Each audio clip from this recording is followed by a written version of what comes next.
Hey everyone, and welcome back to Country Music Made Me. Thank you so much for joining us once again. As always, please make sure you are liking, sharing, following, subscribing to us on whatever streaming service you are listening on. Leave us a review, a rating, tell your friends, your family, your neighbors to come on over and have a listen. That support is huge. Today we're sitting down with Cleto Cordero of Flatland Cavalry. Now, we had an amazing conversation talking about his musical past, when he fell in love with music, when he started playing the guitar, when he wrote his first song, when he formed the band, and everything in between. We also, of course, talked about the band's new album, Welcome to Countryland. It was an amazing conversation, so we hope you enjoy it. Please welcome Cleto Cordero.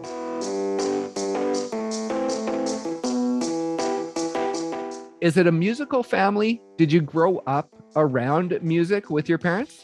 Well, they always had the radio turned on in the background. My mom had the little radio on a windowsill that they kept on all the time. I mean, she got it as a gift at work. And I think, like you said, kind of knowing where you came from and stuff, I thought about this a lot. And I think back to that radio just being on all the time. And whenever I discovered, playing guitar and writing songs and stuff, I think that I had a lot of music already in me because I had heard it just growing up all the time. But my dad actually taught me how to play guitar when I want to say I got a guitar when I was 14 years old. And he had a VHS tape that he had tried to learn on. He still only knows a few chords, but he learned, he hit that ceiling and just stopped. But it was enough to kind of get me, oh my God, I love this thing. What is this? And so outside of, just him having that guitar and giving me a lesson, we're not like we're not like a bunch of musicians or anything, but like people have just had guitars in our family and they played a little bit here and there, but nothing ever like a pursuit of, diving headfirst into songwriting and, the instrument and everything, but it kind of just happened naturally, I guess. Right. And with that songwriting, I think it was in around 2016, after you had released your debut EP, that you were going through some stuff at your parents' house and you had found a note that your dad had written to your mom, a little poem.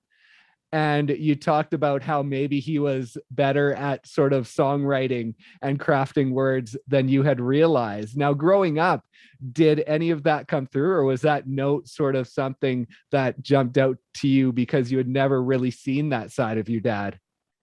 Well, yeah, that was funny to come across. I mean, growing up, and ironically, I always thought English was one of my in the formal studying. Like I was never a fan of English and grammar and all these things, but I think when it came to like as far as being emotionally like keen to like feelings and stuff like that, and I don't know, I guess it just happened to be, I never thought of writing like, oh, I'm going to sit down and write like, subject, verb, and like paint this picture using parts of speech. It was always just kind of stuff that was flowing out. You know what I mean? Now I've since had to, study all that stuff, and it definitely helps to know the language like to a T. You know what I mean? But initially, it was just the outpourings of your soul.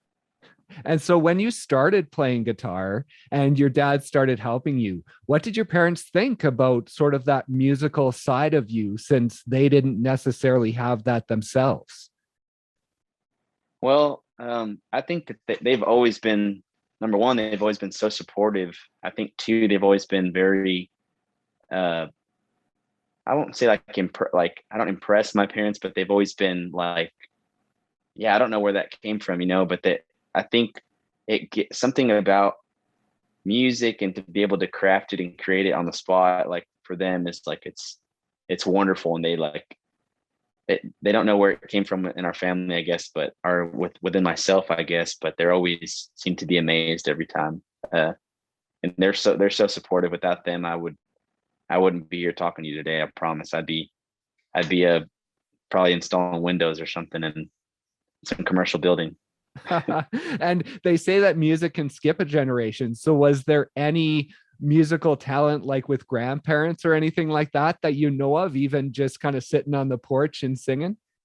Yeah, I've been told my grandfather on my dad's side, his name was Dionisio. He I was told that he could play guitar really well, and he was kind of a jack of all trades. Like, my dad didn't even know he could play until, the stories of yesteryear, of like when your dad's telling you about his childhood, and you don't know what's a tall tale or not, but he's like, my dad was that kind of guy where he would, oh, that's not, he walked by and you're playing guitar and see that you're struggling. He's like, that's not how you do it. And he'd pick it up and we'll just start playing. And you're like, what? He could do that kind of stuff. So, I mean, maybe, like you said, it skipped a generation, but apparently my grandpa was a musical man of sorts. So. Okay. And was that the grandpa that had the house with the sort of storefront to the house and the Pepsi sign out front? Yes, sir. Yeah, that was my dad's childhood home, and it's out in Redford, Texas. I mean, if you ask most people, have you ever heard of Redford? And they'll tell you, absolutely not. They don't know where it is, and it's so small. I mean, you could literally drive by and miss it. But I mean, it's out there on the border, and yeah, that's where our family came from. And I used to go out there as a kid, and never got to meet my grandpa, but my grandma was around. But it was really, really awesome to get to go back and film some music videos, and just to get to walk through those hallways again at my grandpa's place. But it's a lot of history out there. And what age were you when you started going out there? I was just a boy. I was younger than 10 years old. We'd go out there, and my grandma was living by herself, so we'd go out there and help maintain the yard and all that stuff, and use the weed eater, and just we were cheap, quick labor. But yeah, it was like that song, Miranda Lambert, "The House That Built Me," is kind of what it felt like, being able to go back there. It was very moving, which I'm surrounded by my bandmates and stuff, so I had to keep it together. But it was quite an experience to just get to. One, we were out there just randomly like filming content for the new record, and I asked if we could go drive out there, and they're like, yeah. And so our fiddle player ended up pulling on the door handle, and it just opened up, and we weren't even supposed to be able to go inside, but we were able to save those pictures of my grandpa, and the ceiling was all falling down in the living room, and because it's made out of adobe, and walls were falling in on the side of the house, and it just felt like the right place at the right time, man. It was really magical. Especially, like, that's the thing with music. It's led me out of my mother's home to go into this big world, to go see the whole country. It's led me to my wife. It led me back to my origin story, my grandpa's house, and to bring these photos back. I mean, it's even whenever, it's a double-edged sword that it is, of traveling a bunch and being weary and all these things, but it's also wonderful. And, music's been integral to, now that I look, but we're sitting here talking about it, it's been there the whole time, and leading me to really awesome things. And that house, when did your grandma leave that house? I want to say when she started, her health, started to decline a little bit in her late 70s. I mean, they didn't want her out there. I would say late 70s, early 80s. They moved her down to Monahans, Texas, still West Texas, but she wouldn't be out there all by herself. I mean, it's not a good place to be. You know what I mean? If you're you're old, or you just can't get around or whatever. And so you found your grandpa's photos in there. So has it sat empty there since she left it? Yeah, well, she gave it to my dad. He has the keys to it. Okay. My dad and his little sister. I mean, but essentially, yes, it's been, it's so far out there, and it's, there's not any people really to kind of mess around with it. I mean, it just sat there kind of by itself. I was totally amazed, like I said, to go in there and just find it just totally still, and it's hanging up by its last little, whatever it's got left. But we got what matters out of there. So, I mean, my dad's told me too, he's like, man, he's like, I wrote it there in the post, I think, or another one, that he told me that, the only things that matter in life are love and family. He's like, the rest of it's stuff, I mean, that house, I grew up there. It's a part of me to always have it in my mind, but it's just stuff, man. He's like, like this house that me and your mom built for all of you guys, all 7 of y'all, like, we're going to be gone one day, and it's just going to be something that just a house, I mean, but it's kind of stark, but it's part of life, it is what it is. Yeah. And of course, you already had the album out when you went back to the house, but being there and that experience, did any songwriting come out of that and that experience?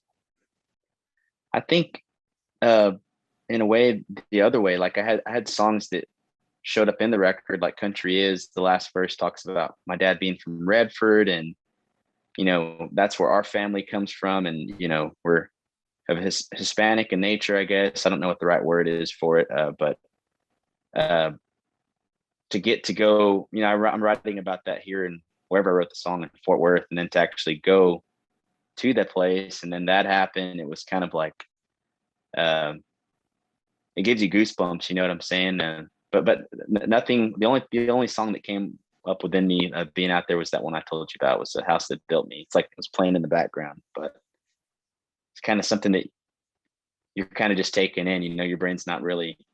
It's kind of too much for it to process, I guess. Like it wasn't. It was more just absorbing it all. Right. And you talk about the songwriting. Let's talk about that. You talked about starting the guitar when you were about 14. Actually, let's talk about that because I saw an interesting thing on social media. You said it was around 14 when you started playing guitar, and it was sort of because of Lent, because during Lent Yeah. you didn't have anything else to do, so you would just sit there and play the guitar. Yeah, that's true, man. I was raised Catholic, and we'd our folks would turn off the TVs for Lent every year, every season, and that, which happens, February to March or something like that. And I just got a guitar previously for Christmas, and I had nothing else to do. So whenever those TVs turned off, man, the only, they would have little loopholes, like you can watch YouTube if you're learning something, or you can, we can watch movies if they're instructional or whatever.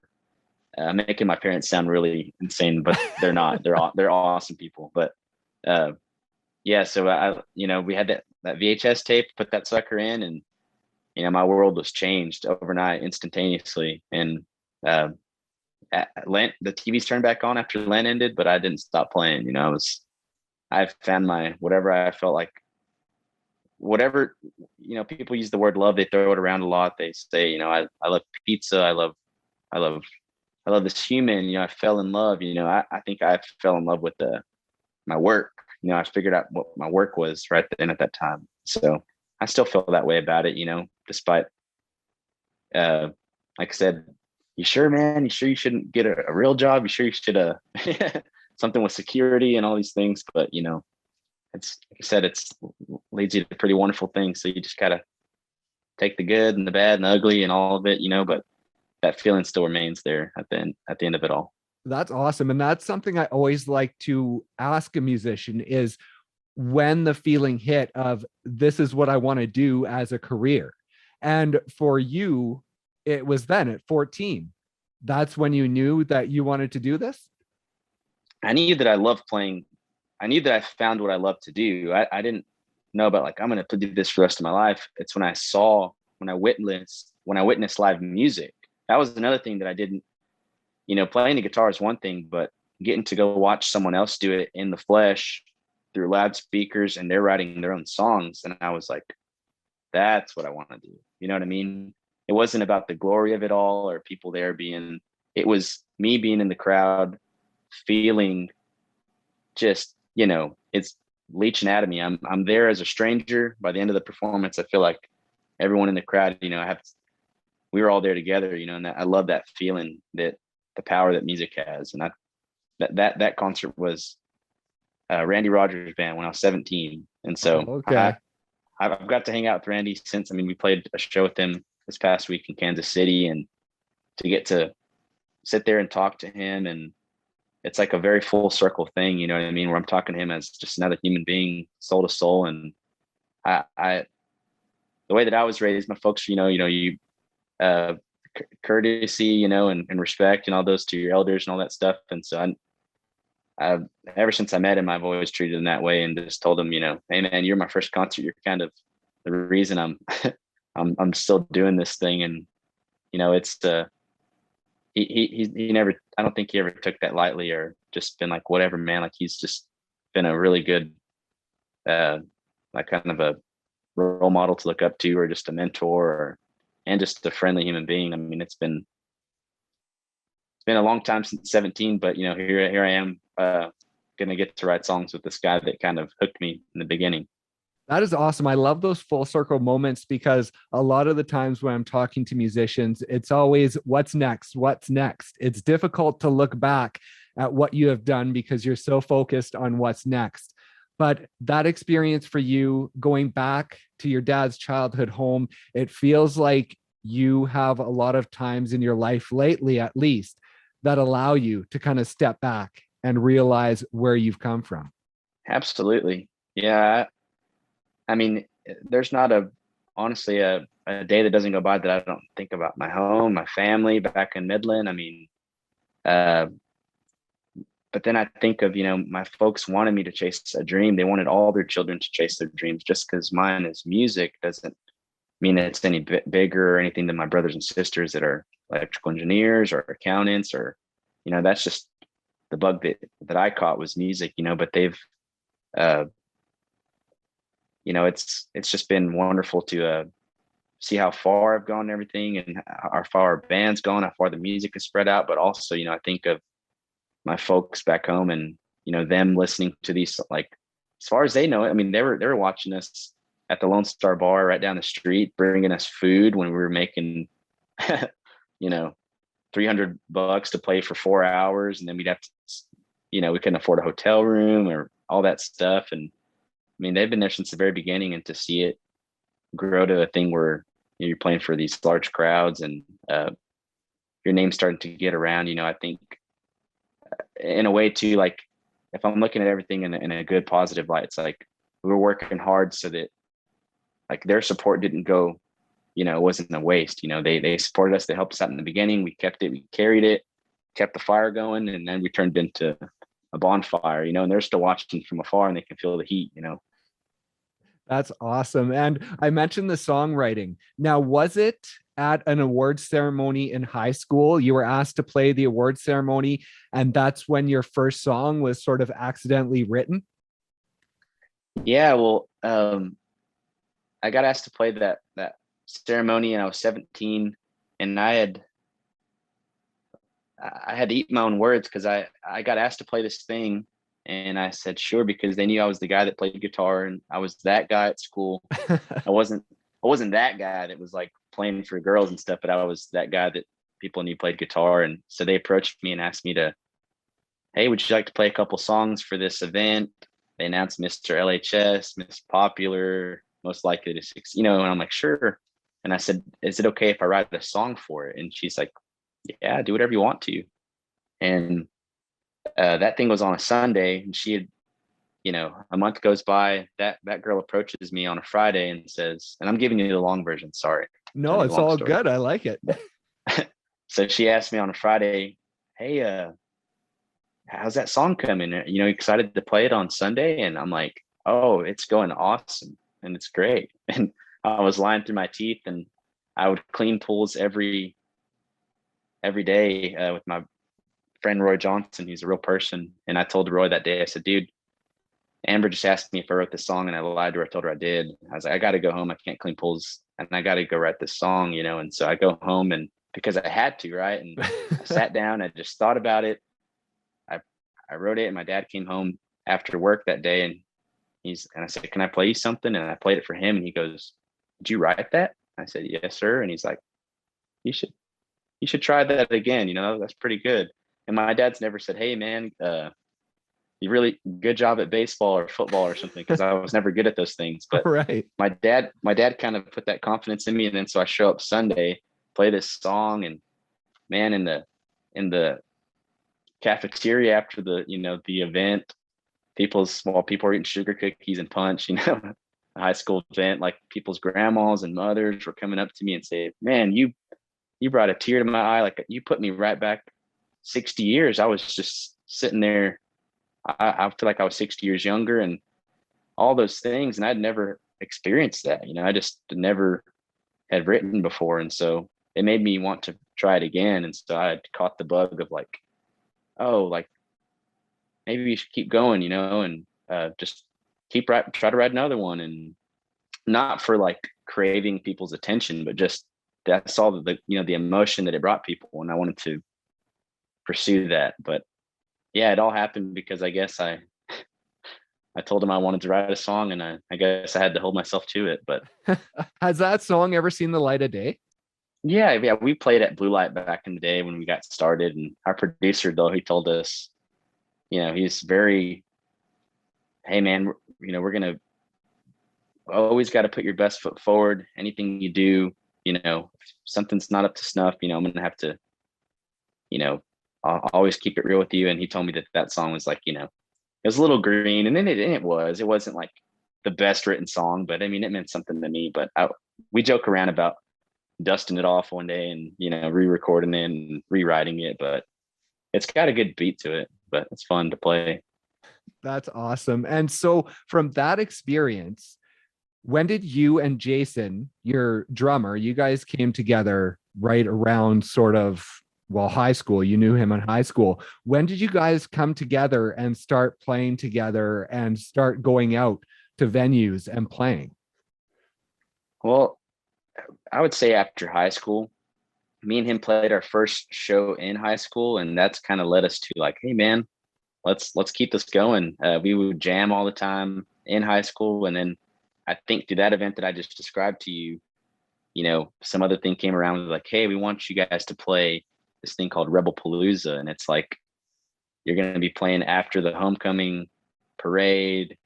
And I'm like, heck yeah. And so call up Jason, and we build a set list, man, and it's like 6 cover songs or whatever. But anywho, I mean, and we were terrible. Like I think we have footage of it back in like home footage, but we're playing for our peers, man. And I mean, since then, we just, after that event happened and we played that, we just, once we turned old enough to go into bars, 18, we'd start playing Cigar Frogs in Midland and whatever we could around Midland. And then I think really heading up to Lubbock is when we started to play for our peers, and played at the Broadway, venues right across Texas Tech, right there where everyone's, catching their after school buzz and everything. And so we started playing around town at, cover songs and stuff on Broadway. And then eventually doing that a couple years, we got kind of burned out of playing cover songs. And so, hey, man, let's try to put music to these songs, we've written over 2 years, and so that's kind of where the Flatland stuff starts to come together. Right. Yeah. And so you form the band, you meet the other members sort of at parties at university, and you form this band.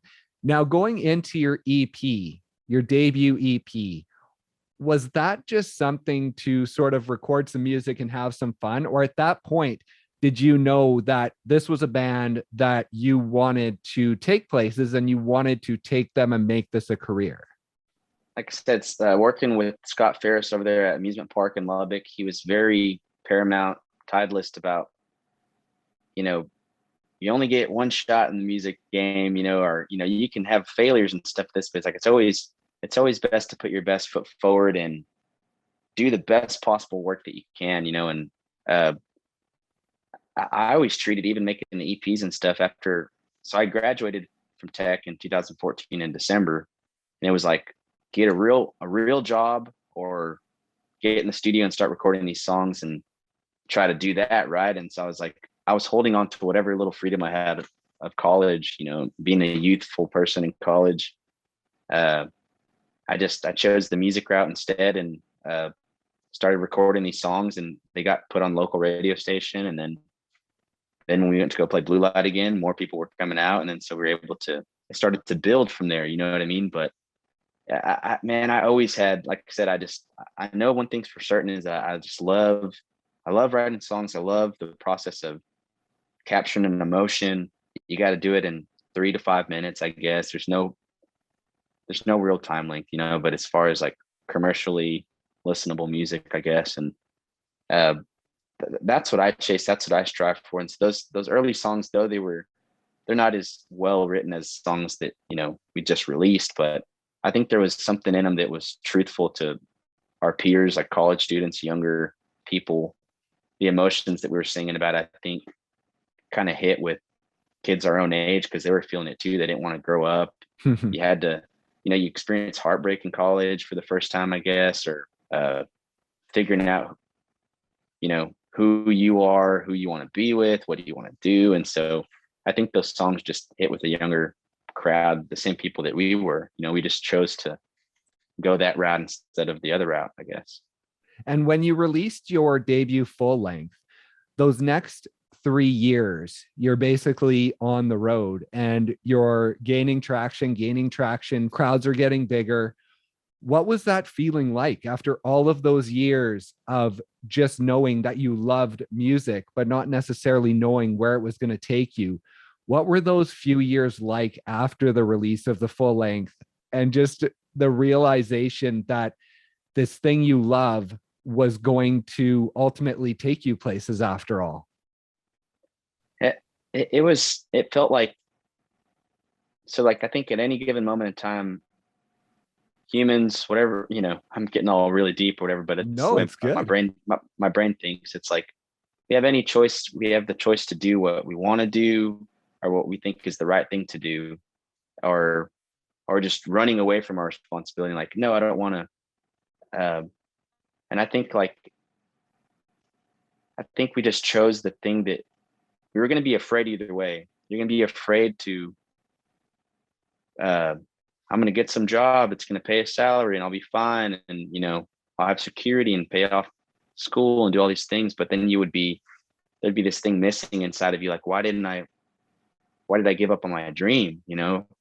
I think kind of putting it all in on, on what your heart is telling you to do. I think that whenever all that stuff started to come true, it was just like saying, like, hey, you just had to trust me. You had to believe, you had to have some faith to see this happen, because you already saw it in your mind, but it's never going to happen if you don't go out there and do it. You know what I mean? So to see people come out to shows and sing the songs, I felt like that we did the right thing. You know what I mean? Like, we made the right choice. I didn't sit up. I tell my friends sometimes too. One of my friends is a songwriter, Jason Albers, and I told him, man, I think I'm going to quit sometime soon. He's like, yeah. He's way smarter, way more. He's done this way longer, way more wise. Written way better songs. He's like, yeah. I'm like, yeah, man. I got these 7 ideas that I got to finish. I got to finish them, and then I'm out. And he's like, you're going to be saying that for a long time, So I always have. There's always, other ideas, other songs. Be like, oh man, I got to put this on paper. It's got to be recorded, so that whenever I'm an old guy one day, God willing, if I have grandchildren or something, they'll be like, that's what he did with his life. That's what he did. And then you can listen to everything that I would, try to tell them, I guess, that I couldn't. But I see it that way, I guess.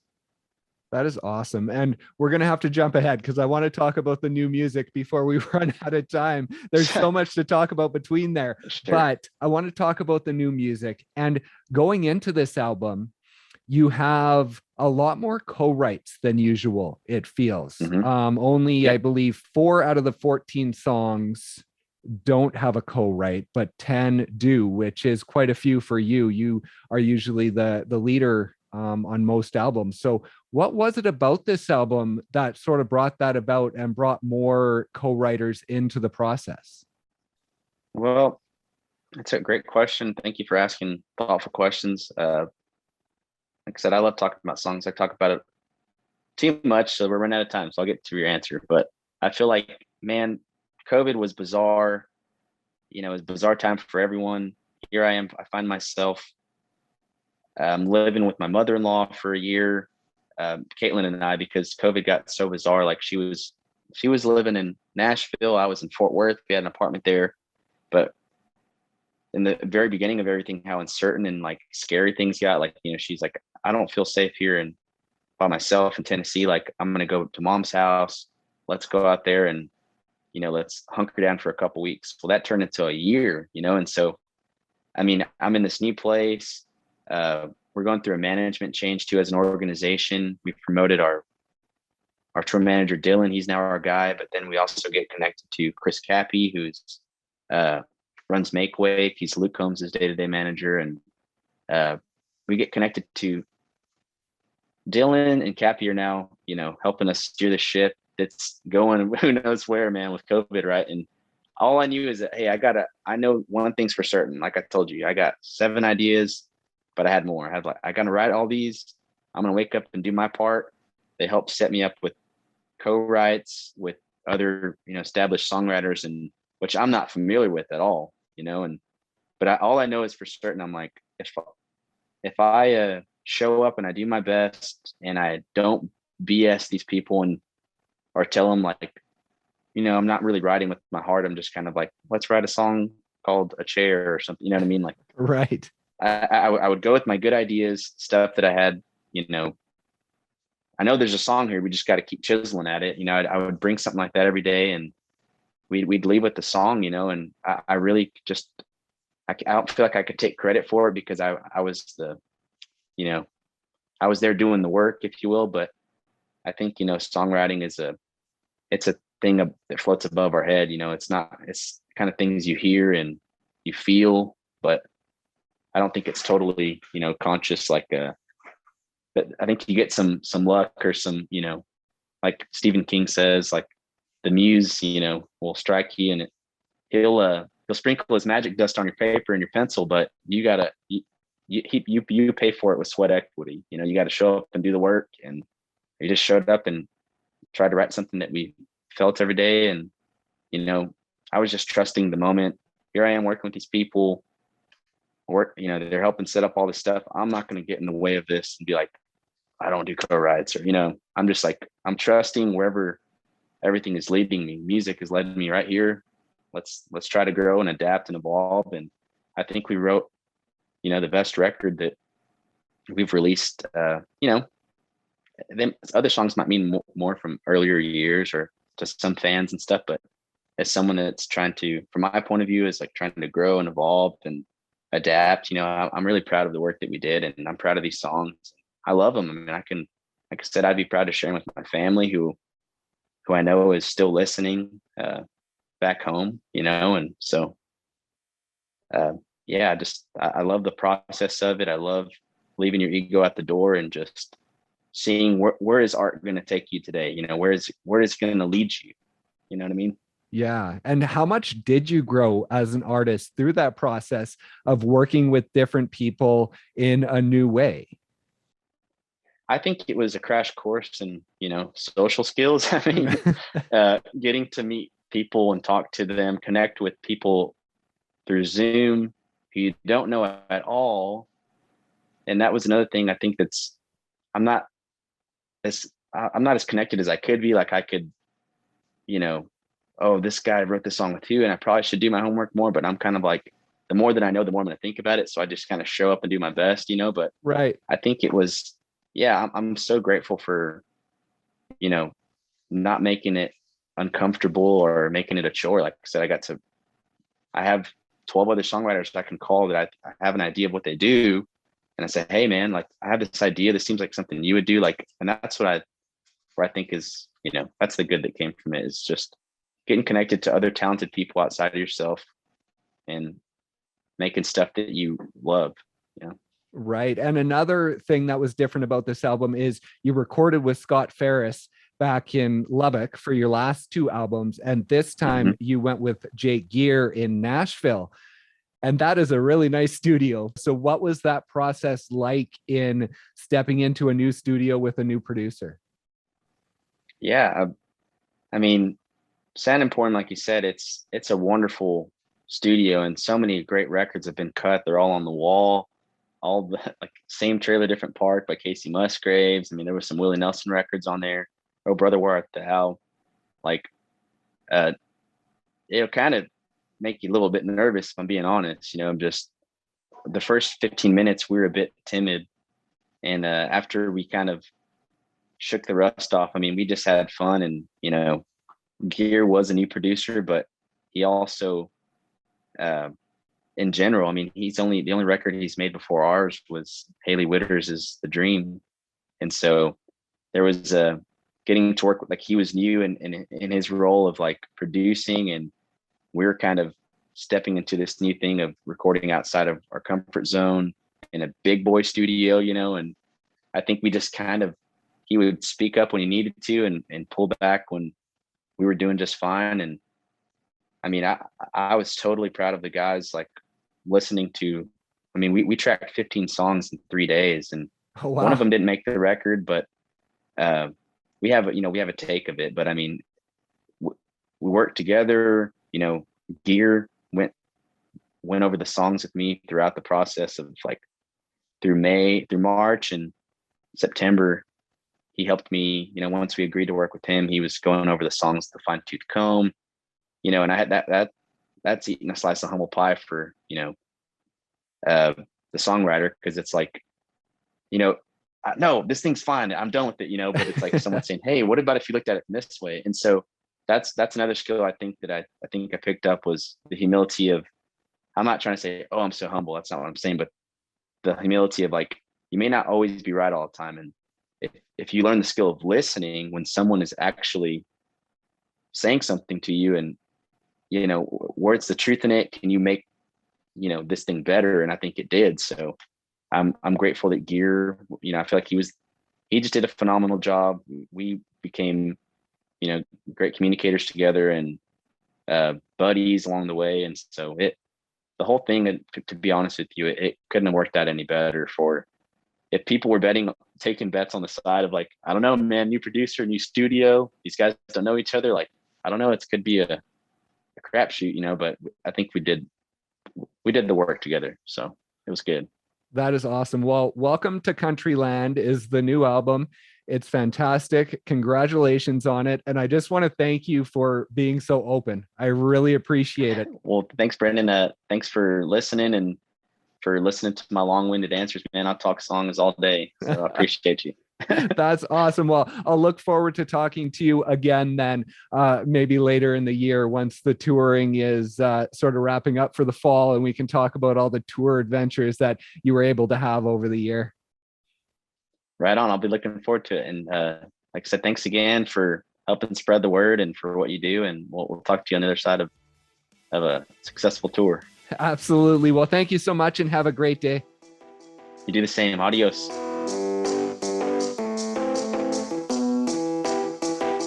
Thank you once again for listening, and thank you to Cleto for stopping by and sharing his story. Be sure to check out Flatland Cavalry's new album, Welcome to Countryland, wherever you stream your music.